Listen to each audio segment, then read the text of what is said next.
Une série sur les témoins de Jéhovah.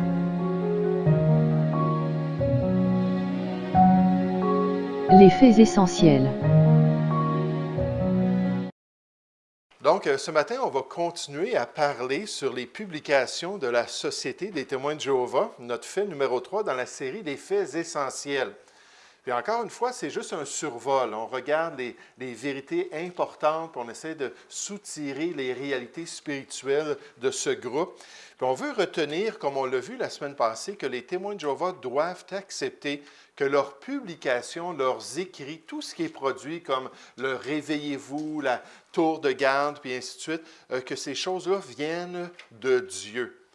Dans les écrits des témoins de Jéhovah, on fait toujours un contraste avec les autres écrits des autres organisations et des autres regroupements religieux, et on contraste ça avec eux qui ont ces choses-là directement de Dieu. Puis enfin, on nous dit que c'est le Saint-Esprit et ce sont les anges qui veillent sur la production du matériel qui vient de la société elle-même.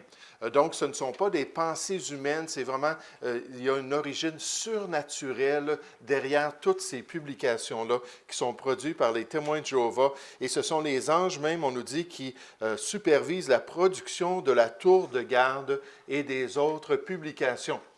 Maintenant, je dis à cela, wow! Les témoins de Jéhovah qui acceptent ça ont beaucoup de foi.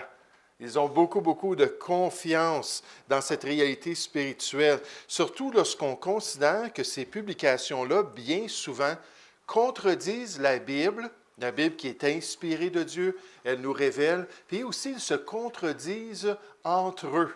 Quand on regarde une publication une année, puis on regarde quelques années, quelques décennies plus tard, souvent c'est exactement le contraire qui est dit.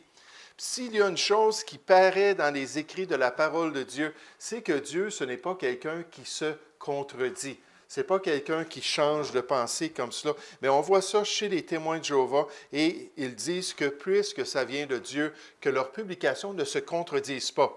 Sa fidélité à la parole de Dieu fait que la tour de garde, donc cette revue produite à chaque 2 semaines par les témoins de Jéhovah, échappe aux contradictions des enseignements religieux et des philosophies humaines.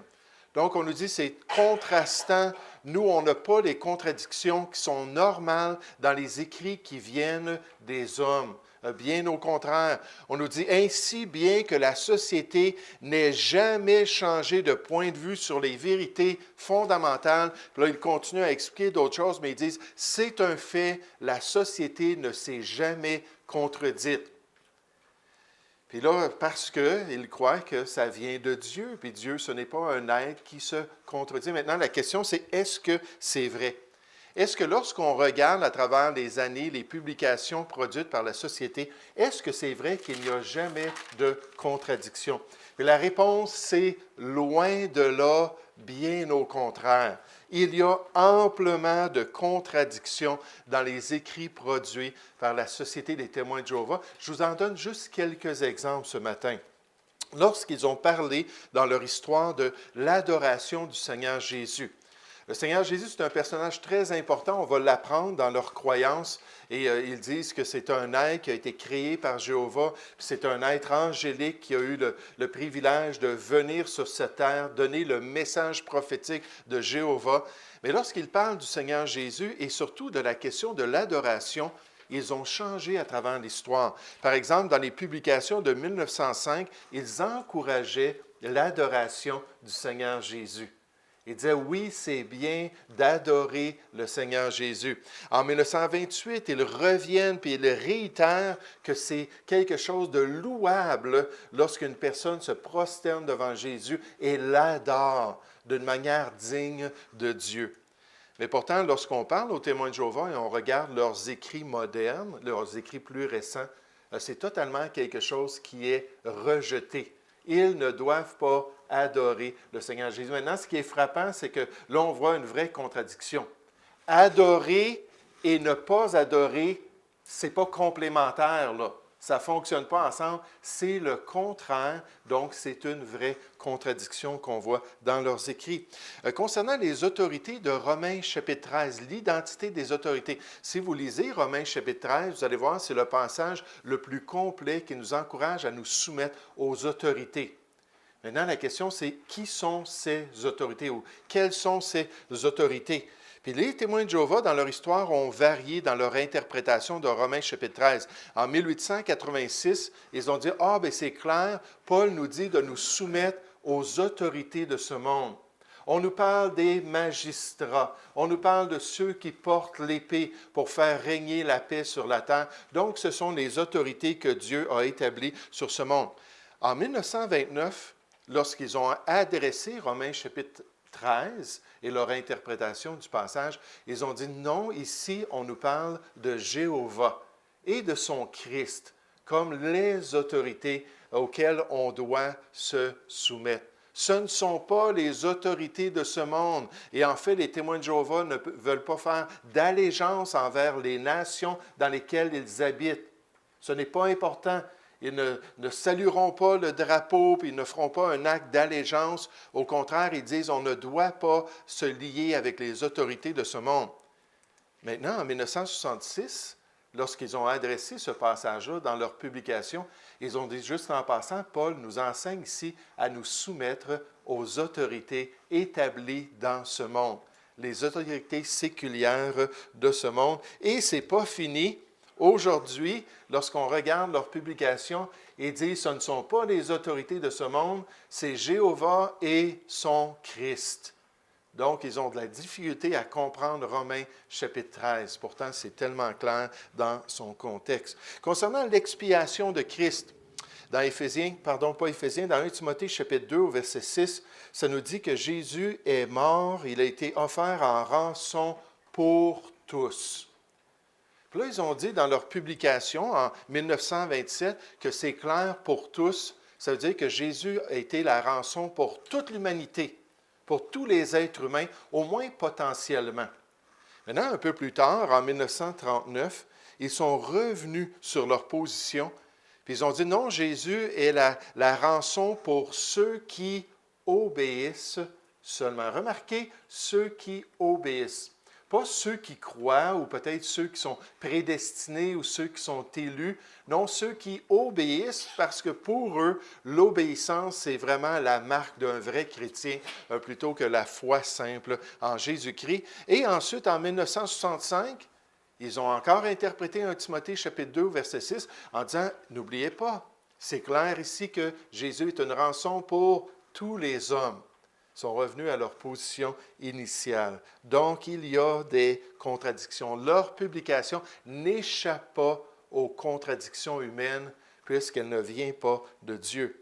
Concernant l'avenir des Sodomites, juste quelques exemples ce matin. L'avenir des Sodomites, les habitants de la ville de Sodome et de la ville de Gomorrhe, des villes qui ont été détruites par Dieu. Vous vous rappelez dans Genèse chapitre 19, le feu est descendu du ciel avec le soufre et ça l'a détruit instantanément, ces deux villes-là. En parlant de ces gens-là, on nous dit en 1921 qu'il y a de l'espoir un jour qu'ils vont pouvoir ressusciter et qu'ils vont pouvoir être sauvés. Il y a toujours cet espoir-là en considérant la miséricorde de notre Dieu. Ensuite, en 1954, on parle des Sodomites, puis on pose la question, est-ce qu'il y a un espoir pour les habitants de Sodome et Gomorrhe? Et la réponse est absolument aucun espoir. Leur damnation est garantie. Alors, on vient dire exactement le contraire de ce que supposément le Saint-Esprit et les anges auraient révélé de la part de Jéhovah. Ce n'est pas terminé. En 1965, on adresse encore ces gens-là. On nous dit, il y a toujours un espoir que peut-être un jour après leur résurrection, ils vont pouvoir être sauvés. Et finalement, on revient sur la question en 1988, puis on dit, en passant, les gens de Sodome et Gomorrhe, c'est clair qu'il n'y a aucun espoir pour eux. Leur damnation est garantie. Donc, on voit les contradictions concernant ce sujet-là. Puis, vous savez, c'est frappant quand on adresse des questions que Dieu n'adresse pas. Puis dans la parole de Dieu, on nous parle d'un jour des gens qui vont ressusciter nécessairement, qui vont se tenir devant le Seigneur, mais on n'adresse pas la question de qu'est-ce qui va arriver avec certains groupes de personnes, certaines civilisations, et ainsi de suite. Dieu le sait, mais ce n'est pas à nous à essayer de déclarer des choses quand la Bible ne le dit pas. Concernant le fameux serviteur fidèle et avisé, vous vous rappelez Matthieu 24, 45, dans la prophétie des derniers temps, Jésus a dit, « Quel est donc le serviteur fidèle et avisé que son maître établira sur ses gens pour leur donner la nourriture au temps convenable? » Dès le début, le premier président a dit, « Ça représente mon petit groupe de brebis.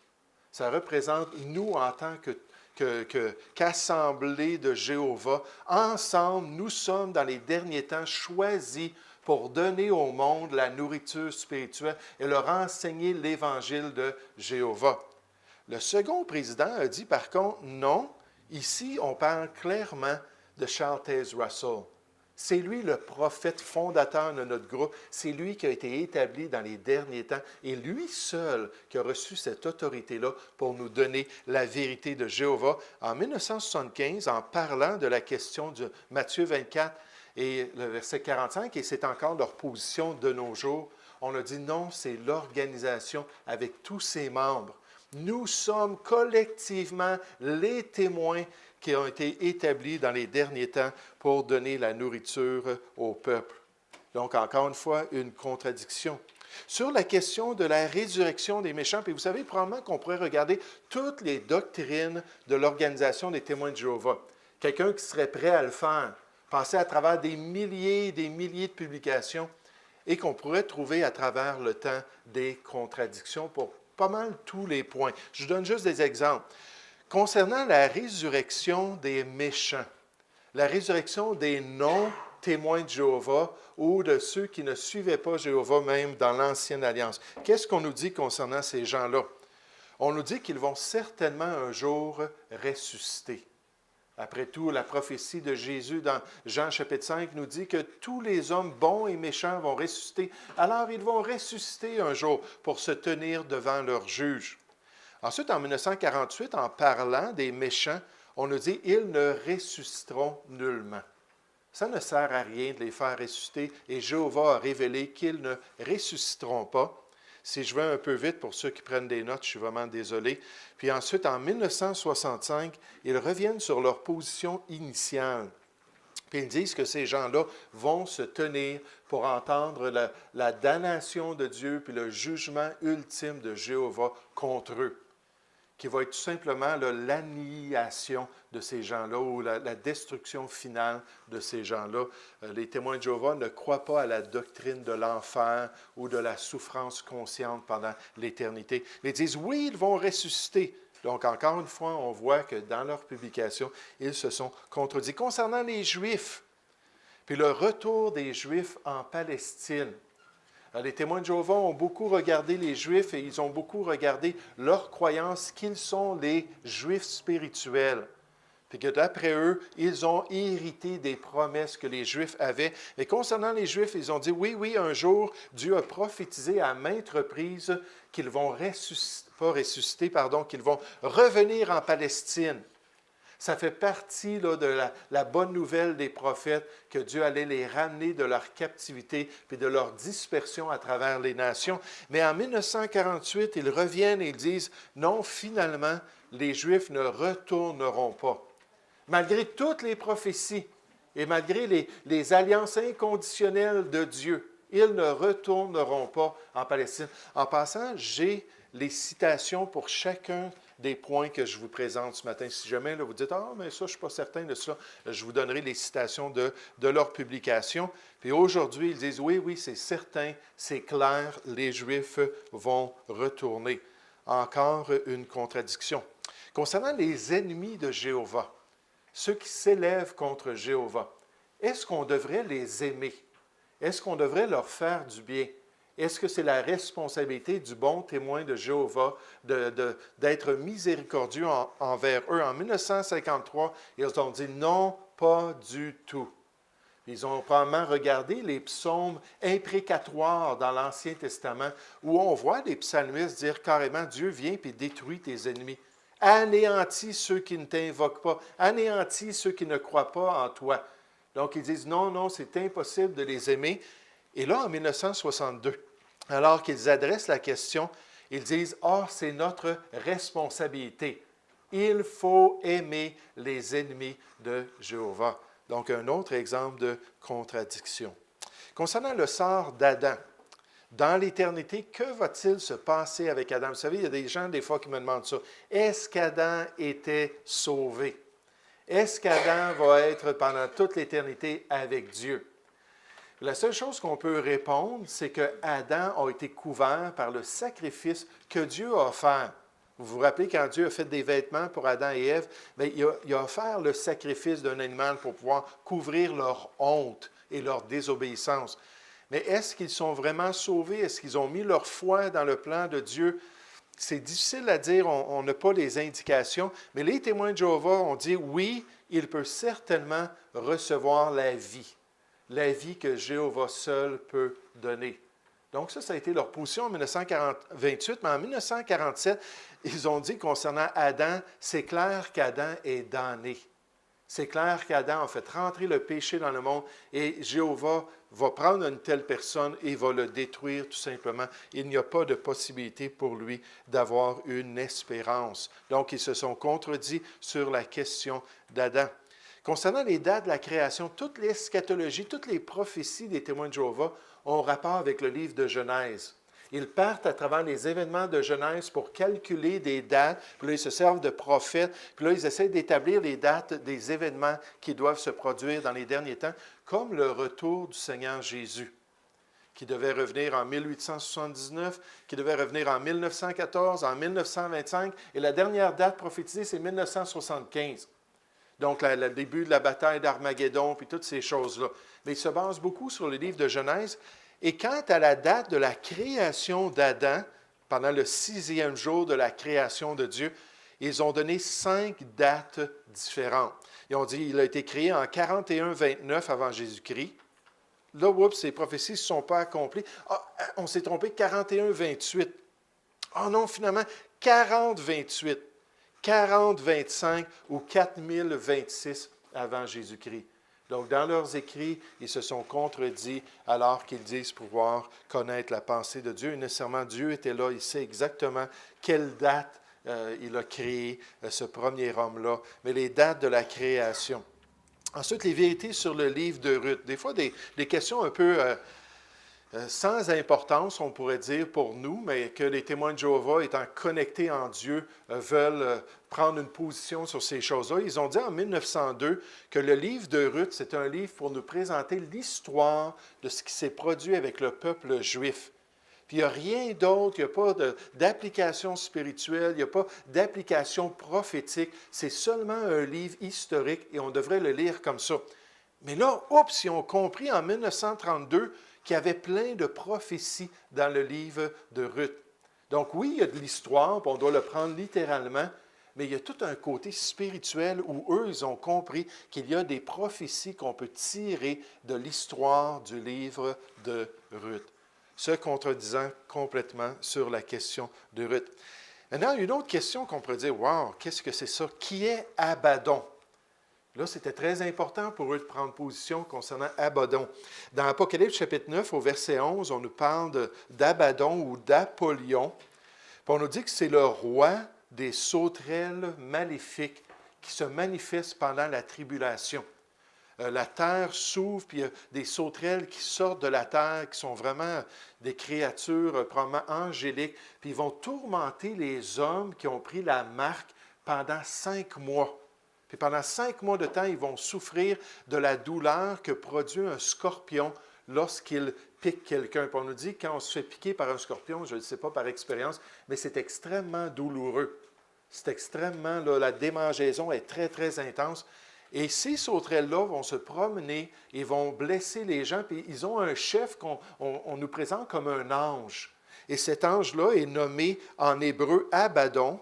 Puis le mot veut dire ange de destruction, ou Apollyon, qui veut dire tout simplement en grec le destructeur. Mais qui est cet ange-là? Qui est ce personnage-là? En 1917, ils ont adressé la question, puis ils ont dit, c'est clair, c'est le diable. Ces créatures diaboliques qui vont tourmenter les gens, c'est le diable qui règne sur ces créatures-là. Par contre, un peu plus tard, en 1972, en revenant sur l'identité d'Abaddon, ils ont dit, c'est clair, qui règne sur les autorités de ça, les autorités, les principautés, puis les princes de ce monde de ténèbres, les esprits malins dans les lieux célestes, c'est le Seigneur Jésus lui-même. Est-ce que Jésus puis le diable, c'est la même personne, dites-moi? Non, j'espère qu'on comprend ça ce matin, n'est-ce pas? Ce n'est pas du tout la même personne, donc ils se sont contredits. Maintenant, ils ont fait la même chose concernant l'absinthe. Cette fois-là, on voit ça dans Apocalypse 8 au verset 11. On nous présente une étoile qui va tomber du ciel, probablement un météore, ou ça peut être même une créature angélique, on n'a pas les détails, mais une étoile qui va tomber du ciel, puis qui va frapper les fleuves et les sources d'eau pour les rendre amers. Le mot absinthe en grec, ça veut dire amer. Ce sont des plantes qui produisaient un goût très intense, qu'on cultivait, puis ensuite on mélangeait, puis ça donnait un goût, une texture particulière. Puis là, on a dit, mais on nous parle de cette étoile-là, mais certainement, on doit savoir qui c'est. Puis donc, en 1917, ils ont dit, c'est le réformateur Jean Calvin qui est venu pour rendre le monde amer par ses pensées religieuses. Wow! Quelle interprétation, n'est-ce pas? Jean Calvin.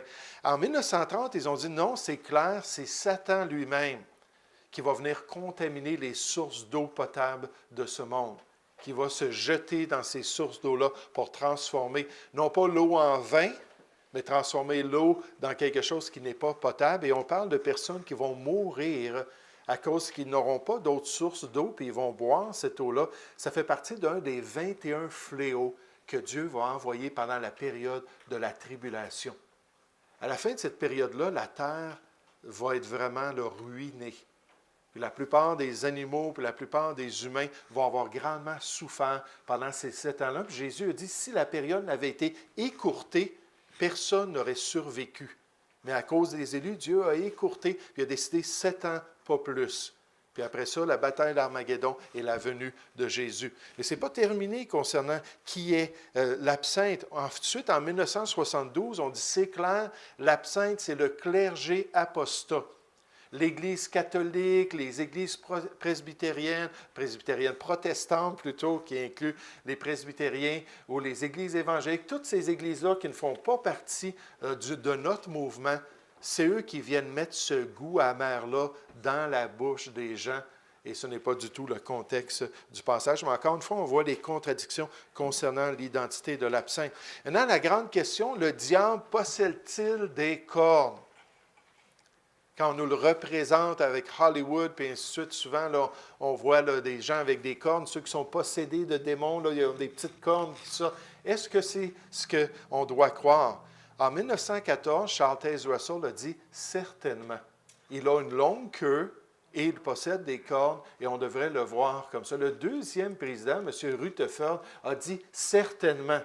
Certainement que c'est légitime de représenter le diable ainsi. Et dans les publications, ils avaient des artistes qui faisaient des petits dessins là, du diable là, en train de tenter les témoins de Jéhovah avec une longue queue et avec des cornes pour que ça soit évident qu'on reconnaisse son identité. Et en 1966, on a dit pour ceux dans l'histoire qui ont représenté le diable avec des cornes et avec une longue queue, ce sont vraiment des gens qui sont arriérés, des gens qui sont peu évolués dans le domaine religieux. Ça attaque les 2 premiers présidents, n'est-ce pas? Puis ça vient contredire ce qu'ils ont dit concernant le diable avec ses cornes.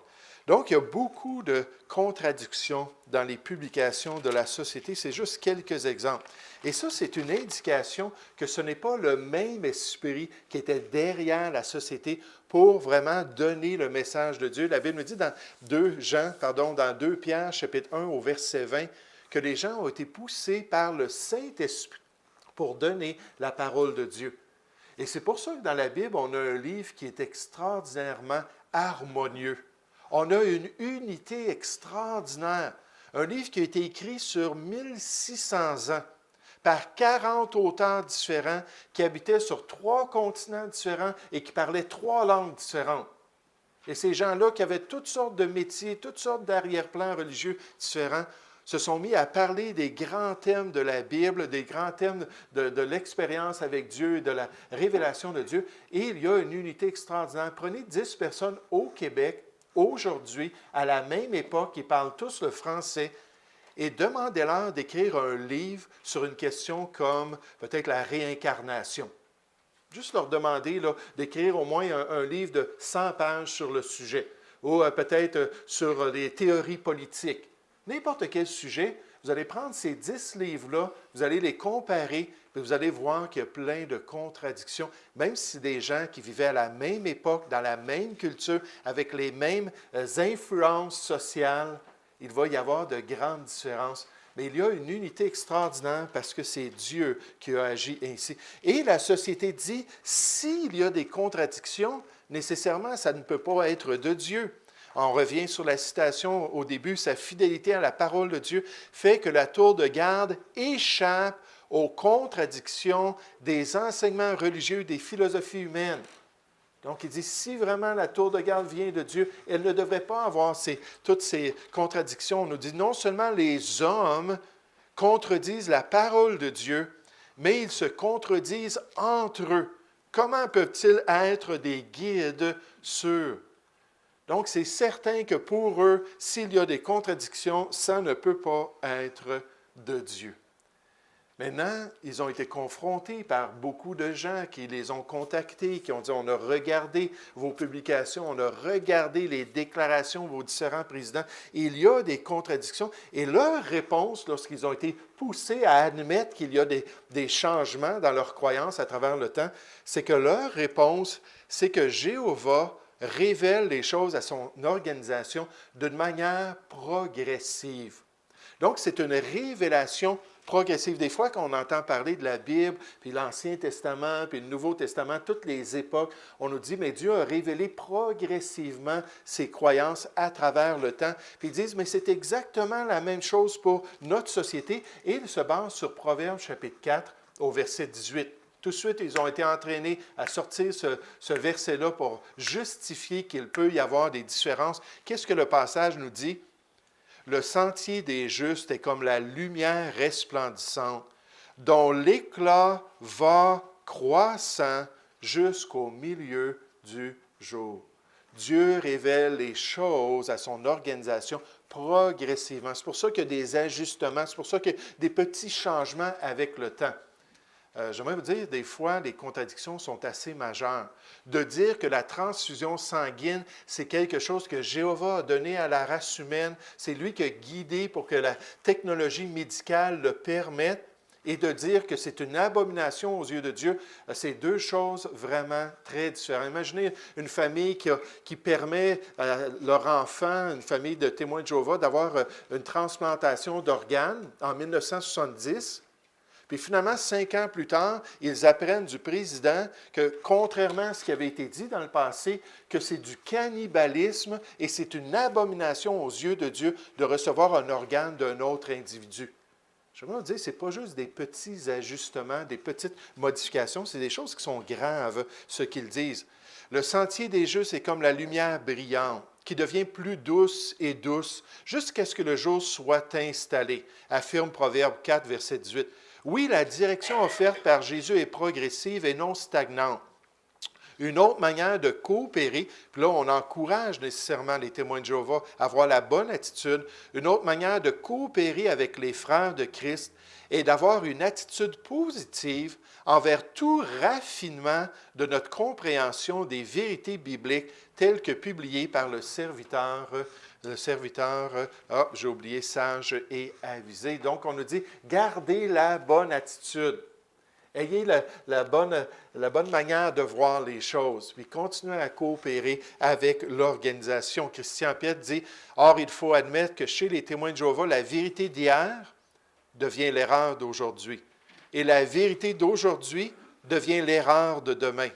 La société des témoins de Jéhovah est maintenant forcée d'admettre qu'elle s'est souvent trompée, mais, dit-elle, la lumière va en grandissant. » Maintenant, quand on pense à Proverbes chapitre 4 au verset 18, ça ne parle même pas de la révélation de Dieu. Ça parle de la marche du croyant dans les voies de Dieu et de sa compréhension de la volonté de Dieu progressivement. Plus qu'il marche avec le Seigneur, plus qu'il passe du temps avec lui et avec sa parole, plus Dieu va illuminer ses yeux et lui permettre de comprendre la vérité de Dieu. Et même si on nous parlait ici de la révélation, vous savez, quand on parle de la révélation progressive de la parole de Dieu, on ne dit pas qu'une nouvelle vérité va venir contredire la précédente. Non, elle va venir complémenter, elle va venir donner des informations qui vont venir s'agencer avec ce que Dieu a déjà révélé. C'est pour ça qu'on a vu dans Galates 3 la semaine passée que la loi n'était pas contraire au plan du salut par la foi. Elle venait, elle avait des objectifs, mais elle n'annulait pas le fait que ce n'était pas par les œuvres qu'on pouvait être sauvé, c'était par la foi en Dieu. Mais les gens ne le comprenaient pas nécessairement à travers toutes les époques.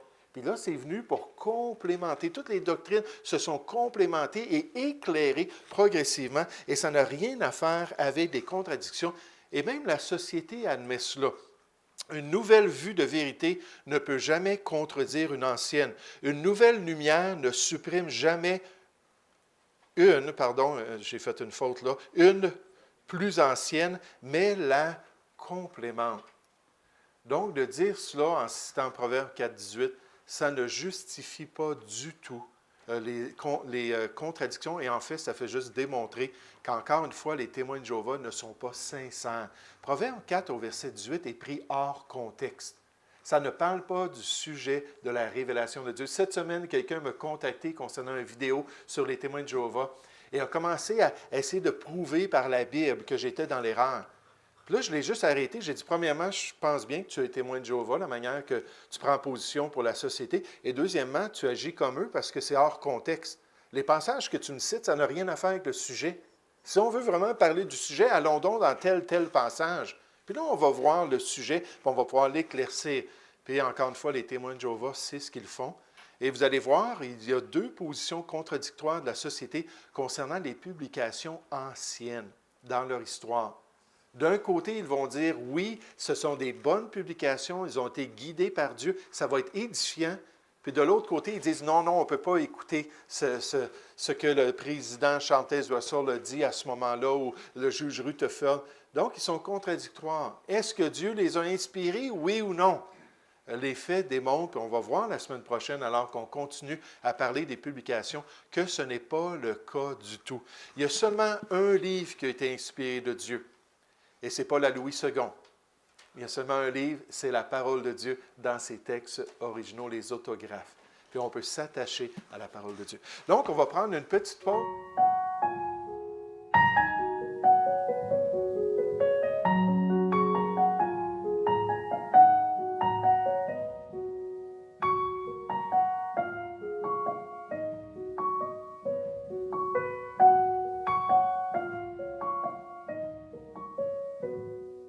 Une série sur les témoins de Jéhovah.